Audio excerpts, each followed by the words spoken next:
Welcome to Kara's Cures, where we explore the cutting edge of wellness. I'm Kara Sundlun.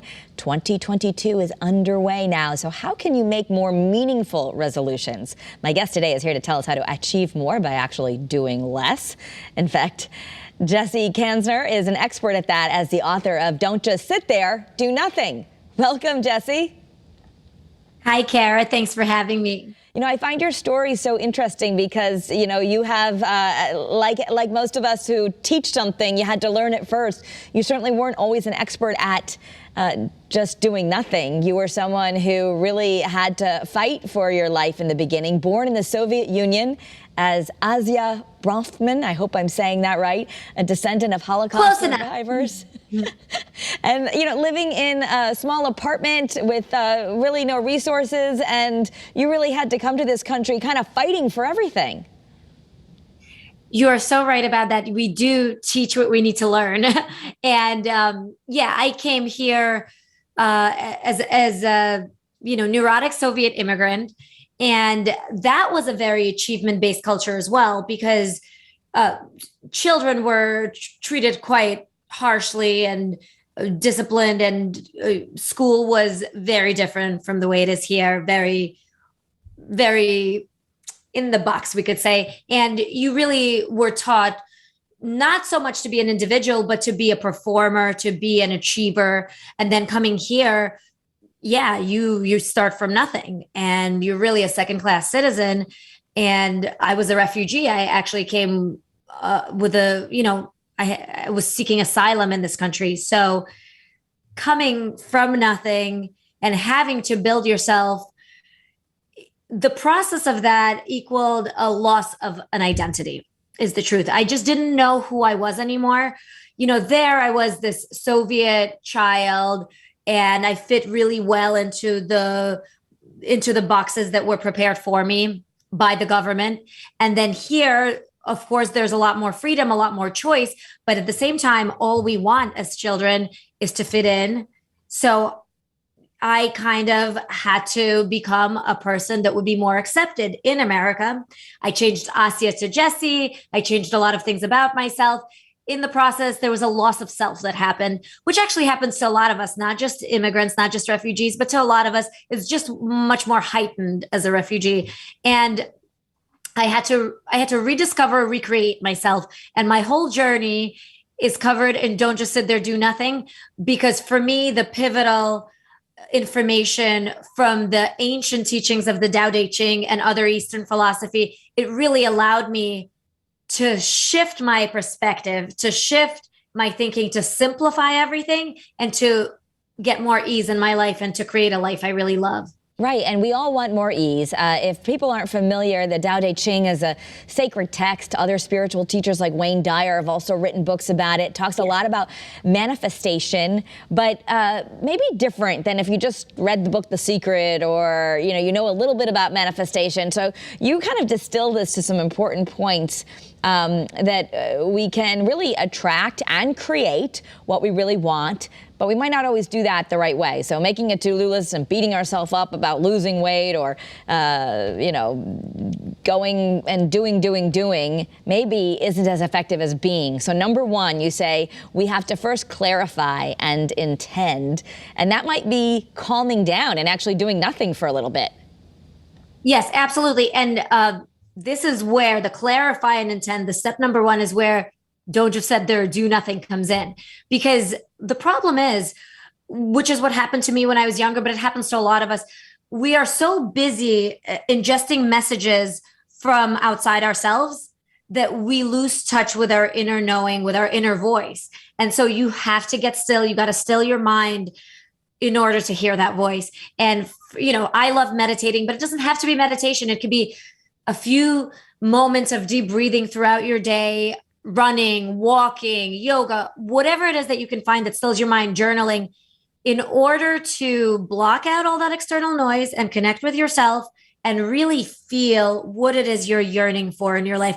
What would you yearn for more? What do you need to change? You gotta get quiet in order to figure that out, to feel that. Yeah, and when we ask ourselves, what do you yearn for versus what you want, I think you often get different answers than writing down what you want versus what you yearn for, you might come up with different answers. Oh, I agree with you completely, because there's a yearning in all of us. Let's be honest. We all yearn for something. Sometimes we're not able to verbalize it. And this is where connecting with yourself becomes so important. So a lot of us don't feel like we're doing the right stuff if we're not busy. So how do you help people shift out of that in a way that you say is actually more productive? I say schedule unscheduled time. I tell people the busier you are, the more you need these breaks of stillness.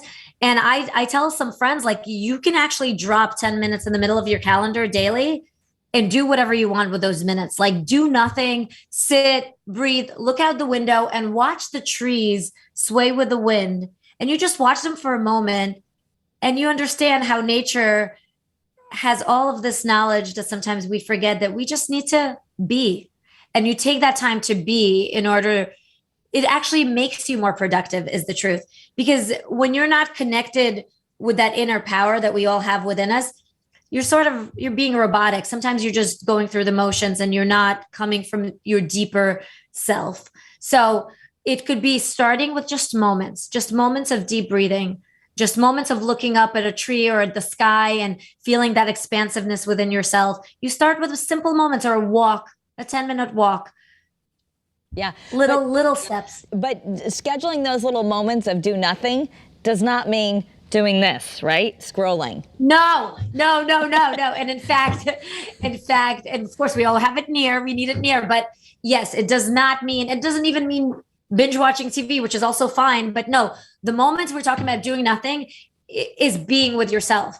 And I gotta listen, we all live in the same overstimulated world. So it can be challenging, but it also is so satiating. Like, sometimes we forget that we don't breathe deeply. When you take a really deep breath and you're like, wow, that feels good. When's the last time I did that? It's reconnecting sometimes with your senses, like just getting still and listening and hearing the sounds around you, or feeling the temperature on your skin, and reconnecting with your physical body, being here now. Yep. Yeah. So the next step you have is embody. And whether you're breathing, you're meditating, whatever you want to call it, you want to actually experience what you want to achieve. It's kind of like fake it till you make it, because when it comes to manifestation, people often miss this step. But you say, we really feel things into being. So we have to practice feeling that way. Yes. And in fact, some teachings even tell us that doing has very little to do with it. It's really about being. So, and I know that, my goal was to write a book, the recent goal. We've all had millions of goals, but when I wrote Don't Just Sit There, Do Nothing, I really was able to get into this place where I didn't write the book sort of wrote me. It sort of happened. It came from the feeling that I worked on within myself.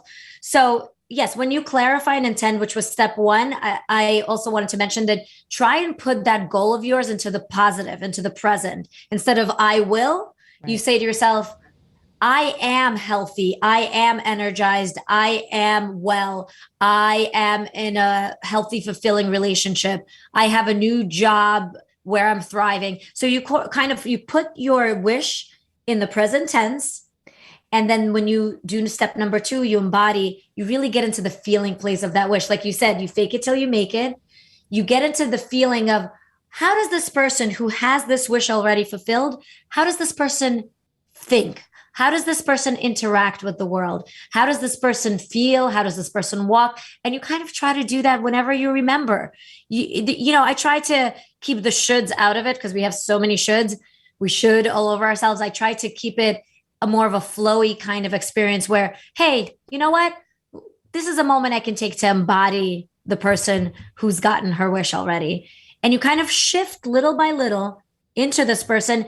And here's the thing. Most of us want what we want because of the way it's going to make us feel, whether it's a thing or an achievement. It's the way we're going to feel when we get there. So why not get to the feeling place first? Start feeling like that person and see the magic that happens. Well, let's just take abundance right now, right? Financial abundance. Sure. A lot of people have been through some tough Sure. times. So how do you, using that as an example, how do you help someone feel something that maybe they've never felt before. Maybe they had difficulties with finances. It's just something part of their wiring, and they're always a little nervous around money, and now they've lost their job. And people will say, well, how do I feel like I'm abundant and free if my reality is clearly something different? You are so right about that. And as a person who came from really nothing, like you said, I started off in an apartment. It was a communal apartment in the Soviet Union where 4 families lived with 1 bathroom. The bathtub was in the middle of the kitchen shared by all these families. So yes, I understand. And I'm glad you brought up the threshold. A lot of us have this programming where we have a threshold that's hard to break. We have lack programmed within us if we start off that way. So the way you shift that is little by little, because even when I had very little, I still had something. Even if the something is as basic as the breath within your lungs, as the blood flowing through your veins, you start by shifting your focus from what you lack to what you have. There's a great line in the Tao Te Ching, which says, when you realize there's nothing lacking, the whole world belongs to you. A lot of us are having our wishes and our desires coming from a place of neediness and a place of desperation. And I am not by any means judging those feelings of neediness and desperation. The world can be a harsh place, but the Tao teaches us that if we can come from a place of contentment, we just create more to be content about. So you have to shift that thinking. You accept where you are. You got to start where you are. You got to be safe first. You got to figure out how to be okay in this moment. But you start being grateful for the simplest things, for the pillow under your head at night. You shift your thinking as you go to sleep and you say to yourself, I'm so grateful to have this warm blanket, to have this pillow under my head. A lot of us, most of us do have that. And you start with little moments of gratitude and you operate from a place of gratitude for what you do have rather than all the focus on the lack. Yeah. And it's a process, right? When people say cultivate gratitude, whether it be a gratitude journalist, I mean, you're planting these seeds, but trusting that they're going to grow if it's something new for you. So I think sometimes we check in and we're like, it's not fast enough. It's not this. Am I doing it right? And that brings you to part 3, where you say release, or in some lands of learning about manifestation, it might be the law of allowing, but really just letting it go, which I think is the hardest thing for all of us. Letting it go and just trusting that things are going to align with your resolutions. So hard for so many of us type A people. And as a Soviet student, it could be very hard for me as well. So a lot of the times we have certain plans and ways that we're going to get to where we want to go. And we are pretty controlling about these things and we hold the reins pretty tightly. And we're like, when is it showing up? And we're really focused on each step along the way. And if it's not going the way we thought it should be going, we stress out.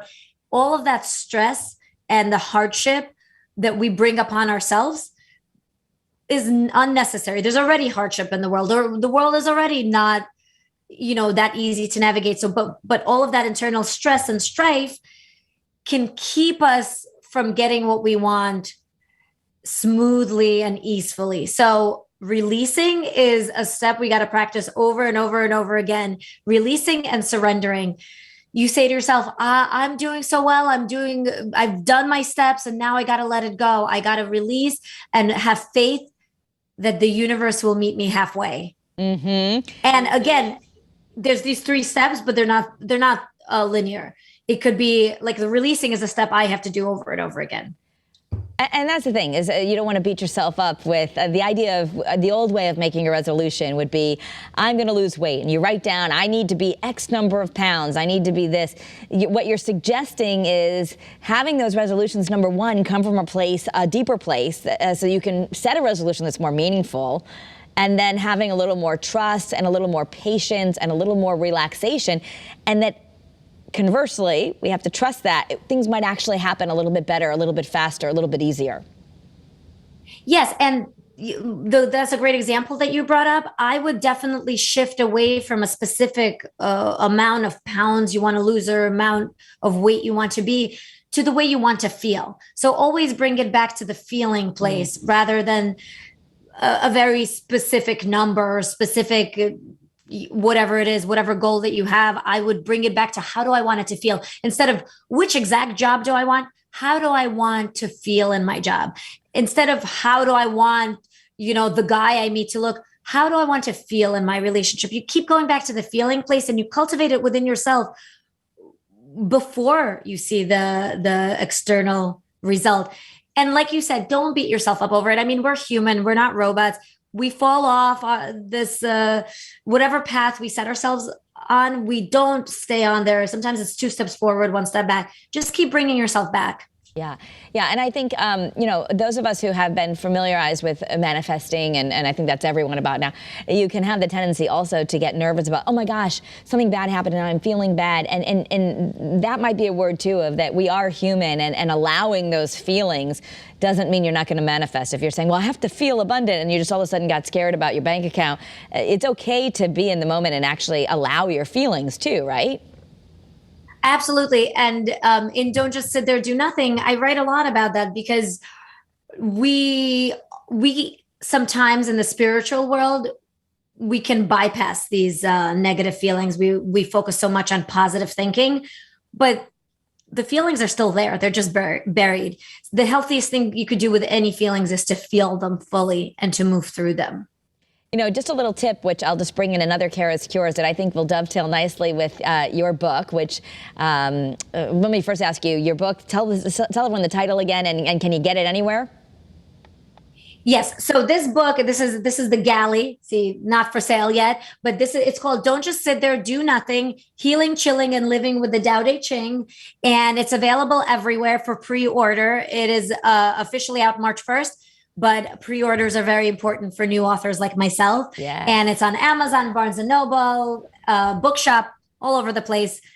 And it is, funny enough, I started writing this before the pandemic times that we live in, but I think it's uber important right now because a lot of it is about accepting what's going on and finding your power, finding your ability to thrive no matter what. So I'm just dovetailing on that. You talked about just setting some moments, maybe even writing on your schedule. I do this from doing all these wonderful CURES interviews. I actually put breathe on my to-do list because it will remind me, because I run around like a crazy person all the time.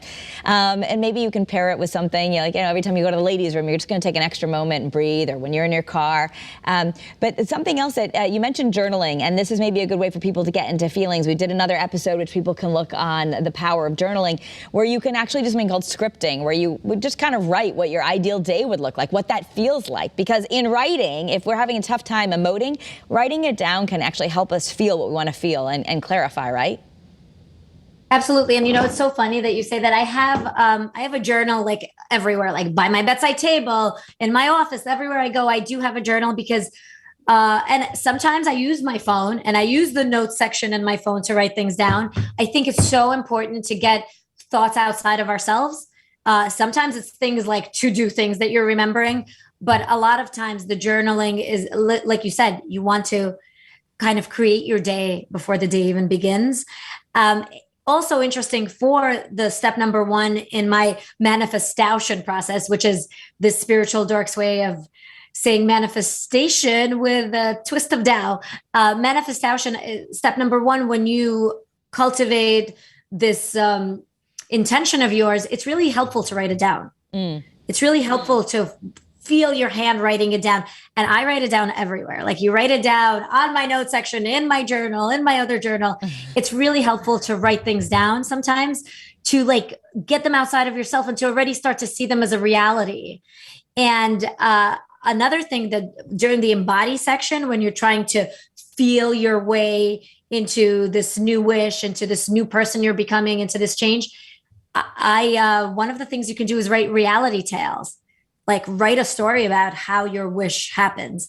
And of course, it's not going to happen that exact way, but it's this idea of changing our programming, changing our belief system to encompass what we want as a possibility. Right. So it's empowering to think that we can change our programming. So you're not stuck with what is already hardwired. So Jessie, thank you so much. I want to let people know where they can reach you. It's Jessie Kanzer.